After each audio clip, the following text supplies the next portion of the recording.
Hey guys, how's it going? So this is what I've been playing. It's a game called Heroes of New Earth. It's for old people like me. It's a very old game. It's like 12 years old, and it's a battle royale. It's a battle royale game where you get to pick your hero, uh, farm lanes, kill creeps, kill people, hopefully. And it's a 1v9 game where you will spawn on the same side as 4 people and you're not able to attack them, unfortunately.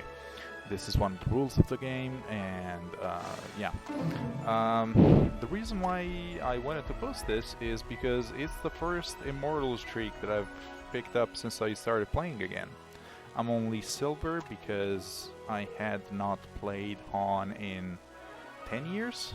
And the last time I played Dota, I played a couple games in 2017 in Australia, but Dota by then was a very different game. I wanted to play Madman offlane. I enjoy this hero.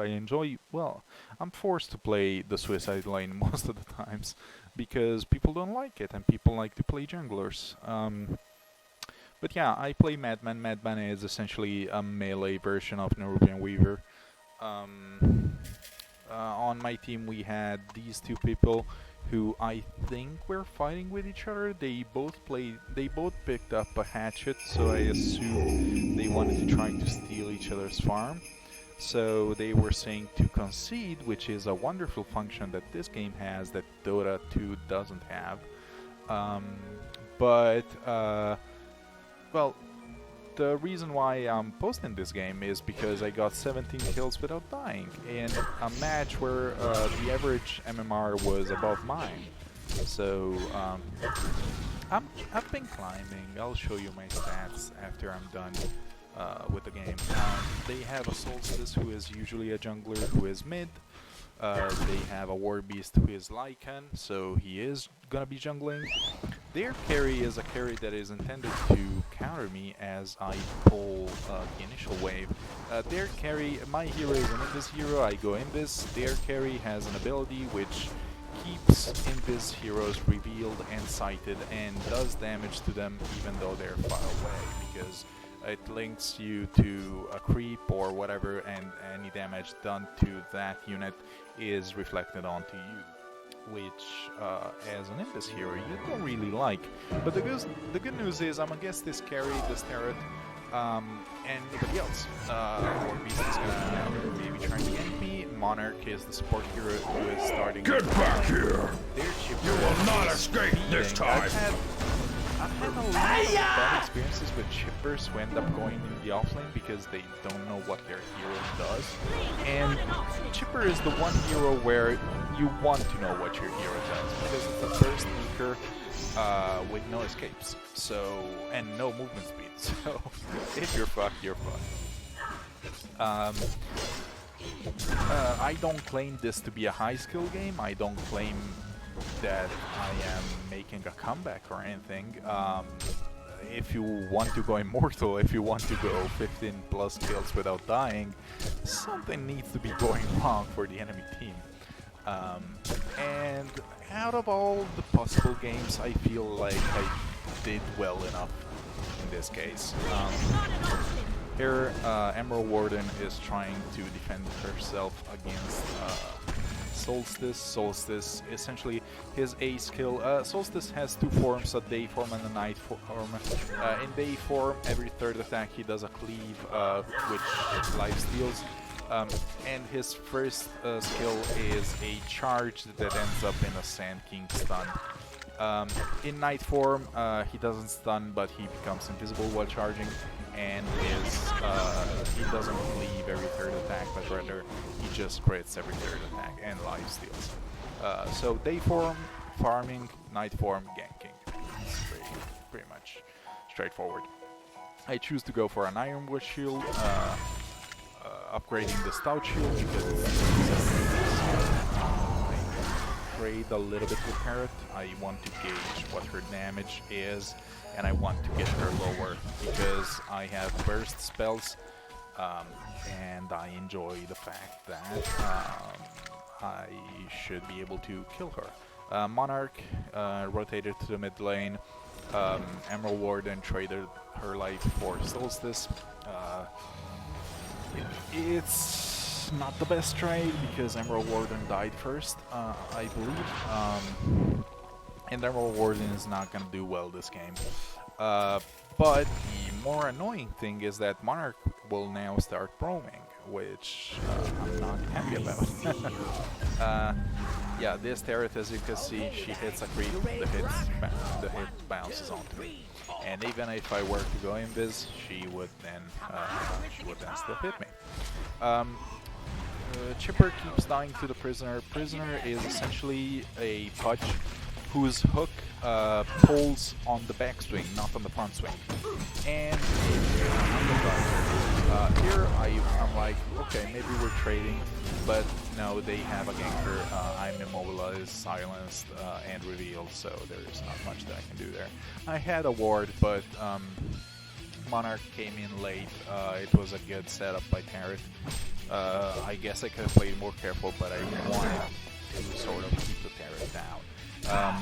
Last hits wise, Tarot has 17, I have 13, which isn't good because, well, I'm getting harassed essentially. I TP in, I see that Tarot is low. Her ultimate is just a critical strike passive, so it doesn't do much. But I end up finishing her off. She pops a healing potion, I just stealth and get the kill. Once again, Emerald Warden wins the game. I feel that this game, it's not on the Emerald Warden to do poorly. The Monarch just roamed a lot in the game, which every mid, if somebody is getting your lane, is usually pretty appreciated. But yeah, Chipper has no mobility, Prisoner has a hook, and the hook also, it's not like a pudge hook where you get one unit and you pull them. No, you rake everything in. Everything you pick up comes to you. And their second skill is a slow that you apply to someone around you. They get a ball and chain attack to their feet. They can break the ball, but as long as the ball is attached to them, all their movement skills are disabled. This would be much better against me. I'm glad that the Prisoner is on my team in this case. I'm able to pull the wave to do some extra farming, and once again, even though there's a ward here, it's agreed this is a very greedy ward.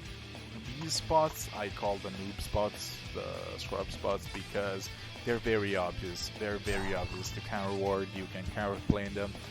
Also, Smoke of Deceit in this game costs 100 gold, and it only affects one hero. Prisoner used his ultimate. And got another kill, so there are 4-0 against the Chipper. But yeah, Smoke the Seed is very useful just for ganking, for getting out of base. You do a lot of things with it. They've been stealing the last hits off each other. 25 and 14 is definitely not an optimized setup. Fade is Nerubian Assassin, as I said, with a couple key differences. She's got an invis where she is not only invisible but untargetable even if she gets revealed. Her stun, her impale, actually creates an illusion of each enemy hero hit, which affects them for the duration of the stun, much like a Terror Blade Q. And her mana burn is actually a scythe in what in Italian we call a pizza around her. Which also mana drains for part of the mana. Get back here! From this and it ends up getting the Prisoner, and Emerald Warden TPs in. Fate is able to escape. Yeah. In this game, the Illusion Rune is combined with the Arcane Rune. The Arcane Rune, of course, the effect came later. Here I'm getting harassed under a tower. I just dodged the gank, and I'm like, no, I'm not gonna stay here. I'm not feeling it. Actually, it was more than a gank that I dodged. Legionnaire, who is Axe, where his W skill is an actual skill. It's a charge, which does damage. Don't run away. Charges in. There's as long as that they have more defense. Axe gets his kill. I try to see if I can do anything, but I'm squishy and I'm low, and yeah. My decision is to go for a buckler. Here, buckler doesn't transform into mech. Buckler adds up boots to create armor boots, which give you damage reduction. Have an activated ability which gives you damage reduction, armor, and a little bit of attack. So I just want to tank up. Essentially, Madman used to be played as a carry with like Battle Fury and those items. That's Scrubs still go for that build, but it's not good. Anybody who is decent will go for a tanking build on Madman, especially in an offlane where it's harder to get farmed. Monarch has her upgraded synchronizer. No boots, but she's combat ready essentially. The one thing she's missing is a power supply. Get back here! You will not escape! I'm coming in from this side because I wanted to plant a ward. I see the Monarch who is supporting the Carrot. There is a team coming in, but I figured I can definitely kill the Monarch. Carrot runs under a tower, so I can reach her. Solstice I feel is too strong for me to deal with, so I take my kill and I get out. The prisoner die. Emerald Warden is catching up on farm a little bit since Solstice is roaming. Her lane is free, and so she can pick up a little bit of GPM. GPM is the wealth stat used in this game. What's used in Dota 2? Net worth? Yeah, that stat is completely garbage and misleading. You want to see progression of people, not what they have, because you already see their items, so you can already know what they have. You don't need a number to tell you what they have. You just look at the items, you know how much they're worth, and that's the net worth. You don't need a number for it. GPM, on the other hand, tells you, well, are they farming? Have they been farming more, less?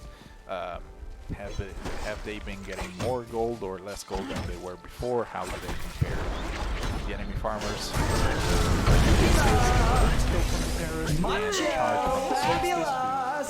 Once again, when she charges, a night form becomes invis. These are the traps from the Emerald Warden. They are invisible and they ensnare people next to them. But they were unable to protect the Emerald Warden, so they do get 2 kills. They're even in kills as much as us. Legionnaire Axe is farming a fair bit. He's not doing great farm-wise. I don't see him stacking much. But in this game, jungle is worth a lot. In fact, jungle heroes will normally, if they're farming okay, they will be having more GPM and more experience. In fact, they will be 1 level above even the solo laners, because the jungle is just worth so much. Here I see people in the bot lane. I see 3 people. I'm like, I don't want to fight them. I do have my 2 skills maxed out, the other skills you get later, but I figure I'm just gonna stack the Ancients. Somebody is gonna make use of them. Solstice nearly escapes again, so I decided to roam around because I saw them fighting him. I was like, maybe he'll try to life leech this way, but he was just trying to completely out, so I get the free kill. I use my buckler, my armor boots. Emerald Warden is also getting armor boots just to tank up because they have physical damage, whatever damage, physical damage. So, yeah. And the armor boots, since they also give a 10% base damage increase, they're good for pushing. Usually you would get your ultimate when pushing a tower with Madman, but this one was so free that I decided to go for my Gash. Gash is much like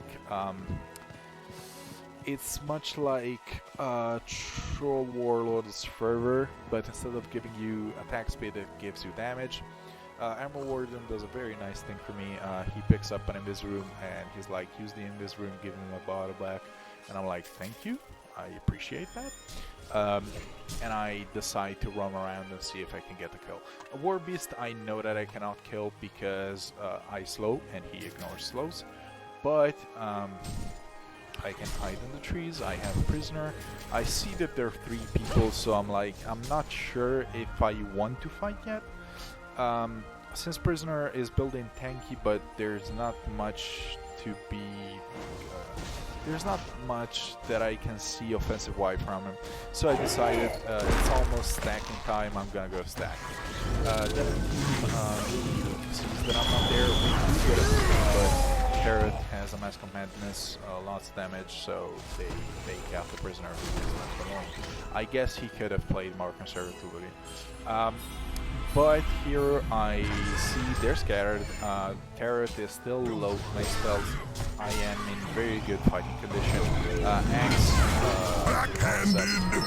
Monarch and kills her as I chase down the Carrot. I decide to do a lot of kiting, which if you're used to playing Weaver, that's pretty good to do. War Beast Lycan has haste, but so do I, so you can't catch me. And I decide not to stick around because I don't know if Solstice is gonna TP in, if Monarch is gonna TP in, and especially with pubs, you never trust them pushing towers. It's obvious that in this case you should be pushing the tower, but they're pubs. And also the tower was on full HP, so it wasn't gonna be Legionnaire tries to do something to Solstice just to farm the tanky early on. Solstice is just Monarch misses her debuff, but this is the charge from Solstice, and early game of Solstice it's a lot of fun to play, and it's really a powerful hero. It's the one jungle carry. It's a semi carry. It's not a super late game carry. But early on, it's really good. And by the way, if you're annoyed at the idea of having a different form for daytime and nighttime, Aghanim Scepter lets you switch on command.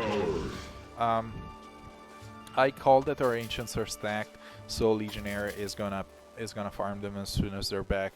I stick around with the Fade because I knew that the Fade was ganking a lot. With these games, you have to do a ton of social engineering, unfortunately. Well, unfortunately, some people enjoy it. You have to get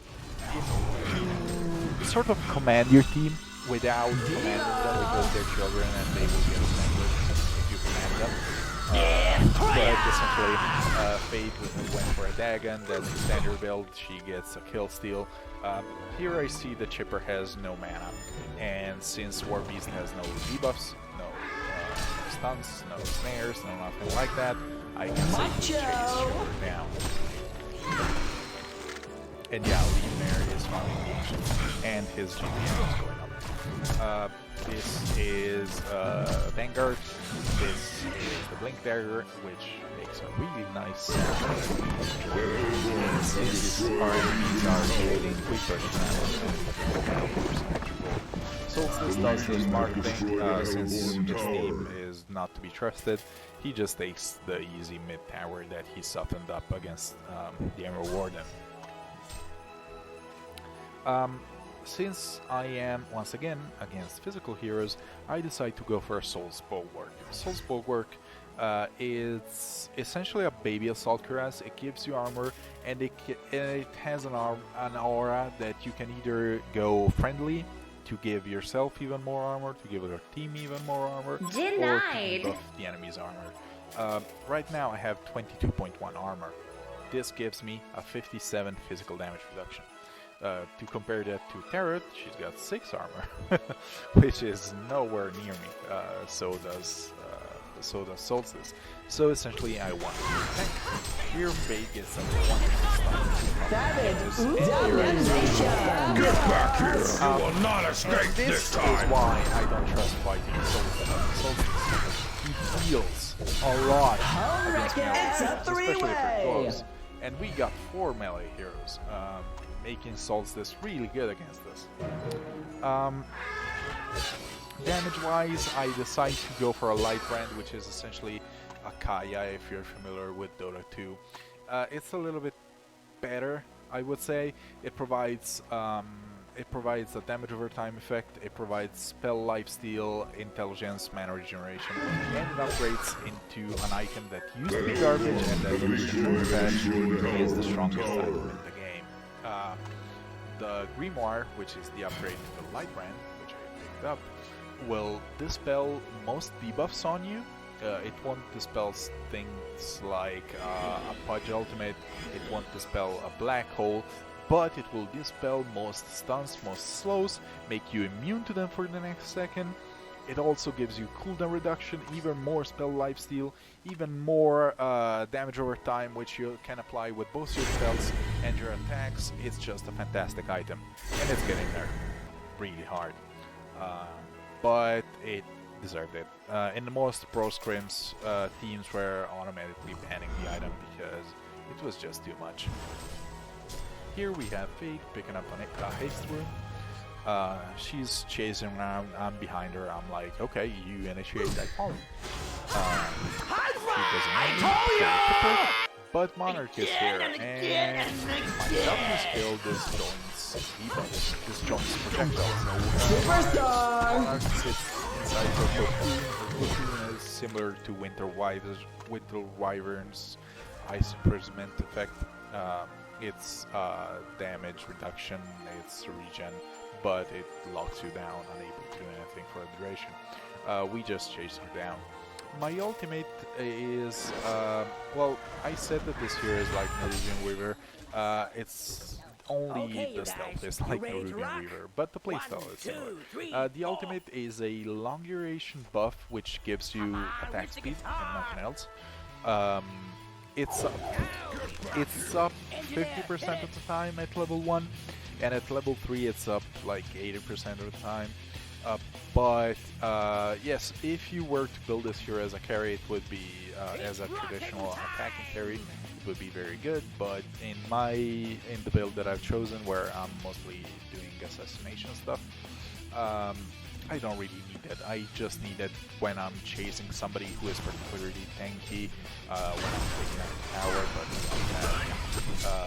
Superstar! picks up Solstice. I steal the kill because she used Dagon prematurely. This game has a lot of ways to make spellcaster scale into the late game. Have a taste of mud! It's not an item, but here's here between Chipper and Garrett, we managed to bait the hook and kill the prisoner. I tried to see if I can chase down the ferret, but she's expecting me, so she pulls out. Legionnaire is still the top farmer on our team, but Solstice is the top farmer in general. If we go to damage, we can see that Solstice is actually second. Terret is the hero that is doing the most damage. And on my team, I'm actually the guy that hits players the most, which I wasn't personally expecting, but yeah. Warbeast picks up Vladimir's offer, Power Treads, which use the old recipe, and Twin Blades, which is that item came after my time. It's the item that lets you hit twice in quick succession. I see Monarch here, so I just chase her down. I believe here that I disjoint the debuff. She hits her like this, and I disjoint it, and I chase her down, I body block her, she cocoons, I use my ultimate. Superstar! And chasing after me. Can't touch this! I'm just too slippery, and I get out. In a lot of games, you wouldn't even get boots on Madman, you would just rely on your stealth movement speed, since it gives you haste. Here, since I wanted armor, I went for armor boots. Get back here! You will not escape this time! So I take out the chipper.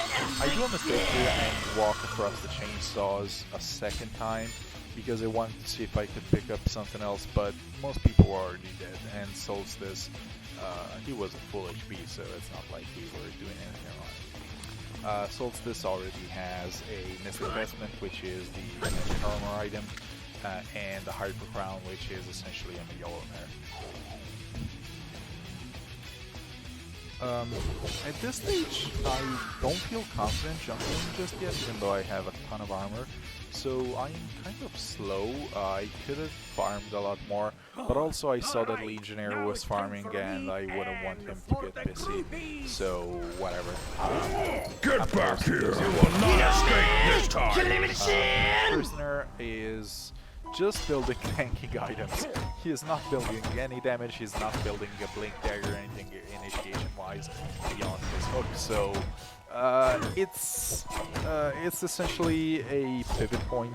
He is there. He is tanking. He hopefully doesn't die or hopefully soaks up damage. Get back here! And here you will not escape this time!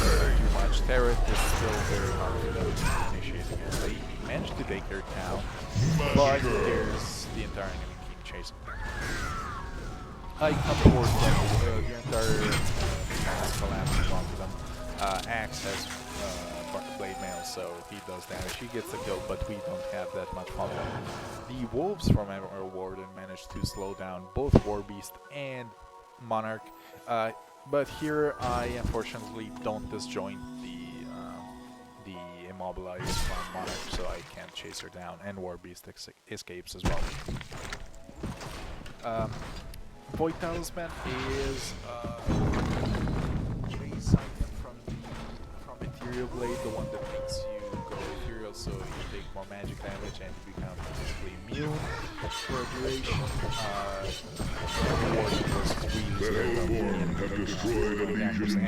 He has 2 kills, 6 deaths, so he wasn't doing well. And it's fine. Our Warden in pro games is played as a support, and he does transition into a support role. So this is a very good pivot from this player. Axe picks up teleport boots, which I don't remember what they're called in Dota 2. I barely play Dota 2 anymore. I have a couple friends who still play Dota 2, and they make me humble. I'm the real one for Superstar! Can't touch this! I kind of could have been more aggressive. At this stage I had 13 kills in a row, so I was really going for Immortal. Immortal is the maximum kill streak enhancement that you get at 15 kills. So I decided to be to really err on the side of caution. I believe I have a ward here. No, we already had a ward and I destroyed. This is Monarch now has on her 3rd skill effect. This may not be recent, but I remember when Monarch was released. She has an effect which essentially creates a gadget that acts as a ward but dies in 1 hit and is revealed. So we see it because we had a ward. And once again, I picked up a couple wards early on. We have this ward here picked up by the Fade, this ward here picked up by the Legionnaire. So while it's a silver/gold game, it was actually, I believe, more gold players than silver players. But I'm still silver 1 for the time being. But yeah, one of the marks of good players is buying boards, even though you may not be playing a support. One thing that's important is if you're playing a carry role, an initiation role, something like that, one very common thing is that you will know where you're going to fight, whereas support might not as much, because the support is not leading the team, whereas an initiator will know in which areas they want to fight, and so they should have some better ward position. This is a word of revelation, which I believe was a counter ward idea from the Fate. I'm not sure, but yeah. And this is the stage of the game where you've taken out all the tier 2s, you want to go high ground, but you can't go against 5 people, so you sort of hope for a pick off. We have a hook, which should be good in this situation, but not very. I mean, you can't really ask too much of the Hook player. We have the lead in both gold and experience. Their only armor is essentially Solstice, who is going to get one more free kill on the Emerald Wars. Yeah, the shipper no, I think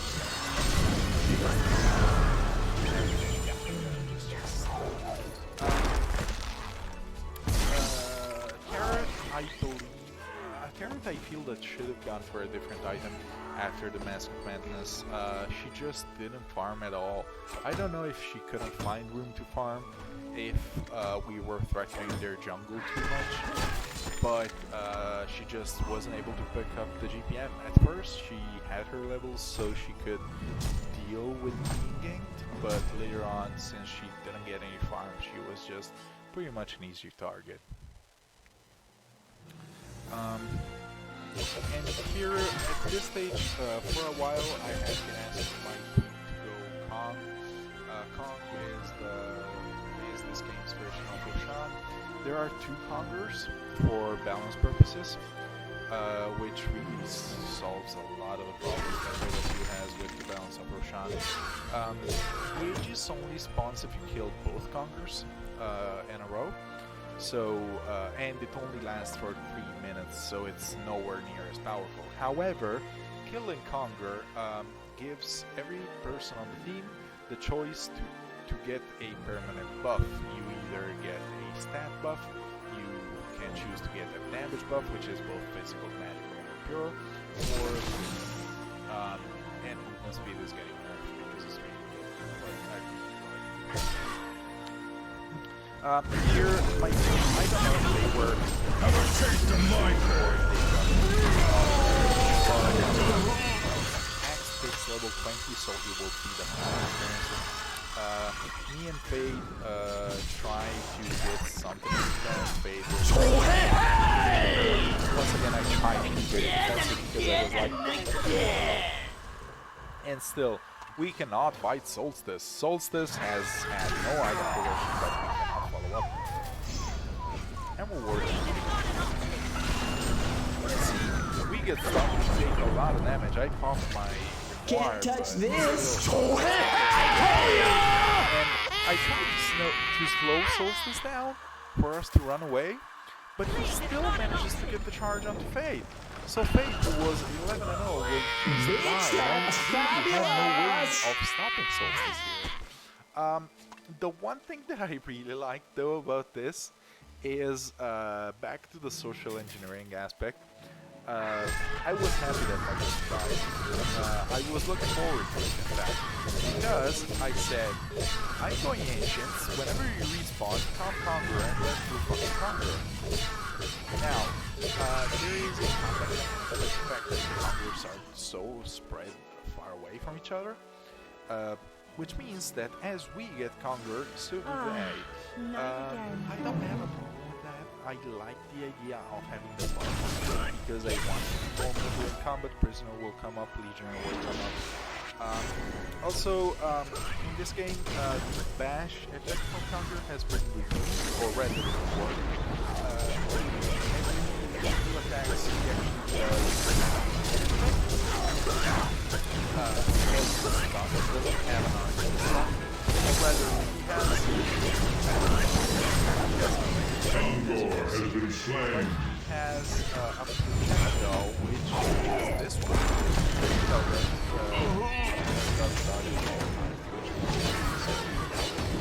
But it removes the RNG aspect. Kongor has been back slain. the Roshan when I was about to finish it.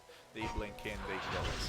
One more cool thing is, as you can see, I was thinking, okay, I'm gonna go back to base, but Conquer actually heals you for a lot after you kill him. So that's fun. I see that Fade is top, so, and that Q switch is Fade is very strong, it's great. Carrot, works bombs. Superstar! that he had popped on KB, but he didn't get it. I slow the guy down, I body block him so that Fate can live. And I am now at 14 kills, which my teacher reminded me. As we do that, I'm like, okay, now I'm definitely not gonna die and play for Immortal. One funny thing is, during Roshan, during Conquer, my prisoner said Madman has 133 damage, which, if you're thinking of physical carry, yeah, that's not a lot. That's not a lot. Solstice has the same, but he has done more attack speed. War Beast has a lot more. Prisoner has more, even though he has no damage items. And even X has more. But I felt with this build, the people usually go for a Mock-up Brilliance, which is Radiance, except it doesn't have the dodge effect. I decided that since it was late, I don't know, I wasn't feeling it. I felt, okay, I'm really gonna play for Immortal, so I'm gonna go tanky if I can. And so I just finished the Assault Cuirass. It's a perfect item. It's a damage item. And they're pretty much all physical damage. I'm perfectly fine with that. And my team is not gonna... You're never saying no. Very good. We have Get back here! I could have joined, but I was getting scared. And for my final item, I decided that I would go for a butterfly. I picked up the evasion bracelet. I didn't know at first if I was gonna farm it, and I was really afraid that the Legion team were gonna concede and not give me my Immortal, but they were kind enough to stick in the game. Yeah. This stage was not farming, but Get back here! if you're going, if you're getting such a big kill streak, you're not gonna do it against a good team. You're gonna do it against a team that has internal issues and stuff like that. Here I wanted to check the Ancients because I wanted to see where they were pathing and stuff. But yeah, the enemy team was essentially just taken in base. Solstice finally picked up a Shrunken Head, which is a BKB, but our team managed to kill him through it because Prisoner goes through it, it's physical. So is this, I believe, and so is his ultimate. HoN really had some much more interesting, much more inventing hero design. They have designed plenty of heroes which are disablers, but they go on the physical side. Pandemonium is the assassin hero that very few people can play right, and I need to practice with him because he's a very enjoyable hero once you get it right. Here, Emerald Warden said, my cat is on fire.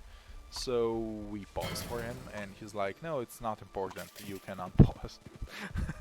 And that was fun. Sanjay Rasha is completed on the turret, but at this stage it's not an impactful enough item, so yeah. Yeah, turret, War Beast, and Solstice, they were just competing for farm too much. Here we're all there. I decided to go for it, but X steals it. I'm like, no, I don't want to die, and I'm revealed. See the card? That is not revealed. I try to get some damage, but yeah, I get ulted by the Solstice. Rockets come my way. I pop my Grimoire right away, and I'm like, no, I'm gonna get this bottom tower. I'm gonna get a potion. There is HoN has this amazing potion shop in this part of the jungle. It's essentially for the jungler and for the easy lane to get sustained. There is both a basic health potion and this 350 potion, which heals 1,000 health and 1,000 mana, which is a lot. It's a late game potion, but as you can see, it lets me go back and forth. I pop my health as we get the tower. I'm rewarded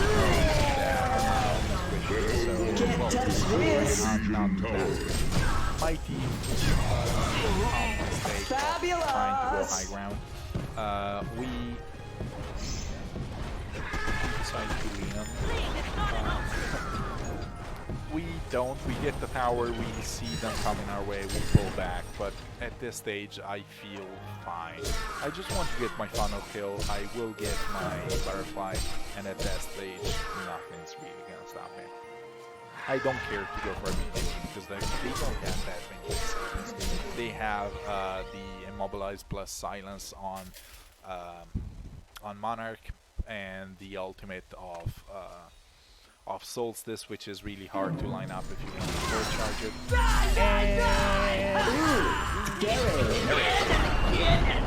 One thing that I forgot to mention about HoN, every player gets their own announcement.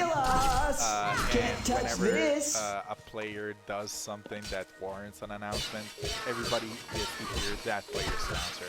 So I really like the flamboyant announcer pack. It's just fun. It's just such a positive and fun.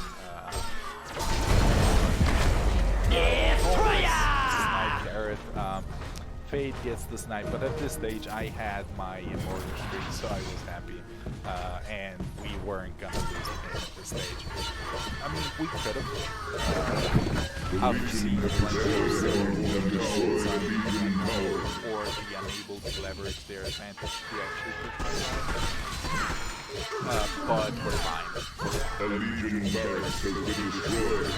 Mid-racks, we transition into Quantum racks, I believe. As they come back. A Legion barracks has been destroyed. Top. Legionnaire went for a hard thrust, which I don't know if I'm too happy with, but I don't play Legionnaire much. Legionnaire has much more impact than Axe does in Dota 2. His charge has this really interesting effect which gives him attack speed and gives his enemies minus 50% attack damage, which is a ton, and makes him really tanky when he blinks in. But damage-wise, I mean, he's got the... his spin is actually deterministic here.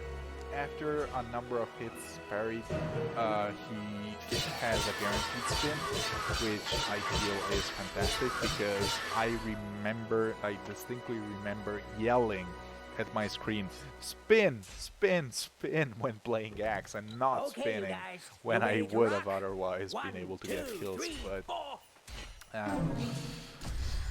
those were the days. I was young back then. This is just, at this stage, is just waiting for the game to end. Nothing crazy. Ammo Warden picks up an Agathon Scepter, which gives the bird to me. It's essentially the same effect as Beastmaster Bird, but the bird has here I get my rainbow, my butterfly, Can't touch this. so I'm just going. Get one kill. You're salty, Solstice. I don't like Solstice Like a anymore. ball! Give me my coin back! And which I can passes. Yep. Portal match. Portal match. I came back to HoN. I've had good games and bad games, but I really enjoy this genre of games. It's just fun. The hard part is getting the enemy team to synchronize, but your own team to synchronize and play together. And it took a couple of tries for my Madman to work. I had this game where I called offlane Madman, and I get this guy who picks Sniper, goes to my lane and goes 2 and 16. So like one thing is that you try to farm, and once again I was against Tarot who was revealing me, but when you have somebody who keeps running at them, not using spells and dying because I don't know, and picking a shit hero when the rolls were called, this day was actually terrible. From here, yeah, the 29th, from here to here, it was a day where every game I called a roll, and every time somebody else picked a roll, a hero or a roll to fuck it up. It was absolutely horrible. And yeah, I only got 3 victories and 5 defeats. That wasn't fun. But yeah, if I do well, if I have more fun games in HoN that aren't just complete stomps like this one, uh, I might post them because I enjoy it. I enjoy Apex. Apex is a ton of fun. I the funny thing is, since I came back to HoN, I pretty much never played Dota Heroes anymore because I've played them too much. I just know them too much. I play Voodoo Jester from time to time. I used to play Lich a lot, but yeah, and just to show you that I don't just lose, I had a big win streak over here, a couple losses, more wins, and yeah, um, yeah, off lane, suicide lane, that's fun. Anyways, this was my replay of my first Immortal in 10 years. A lot of fun, a lot of fun. Thank you guys for watching. If any of you have actually played HoN, let me know. And yeah, that's it. Bye bye.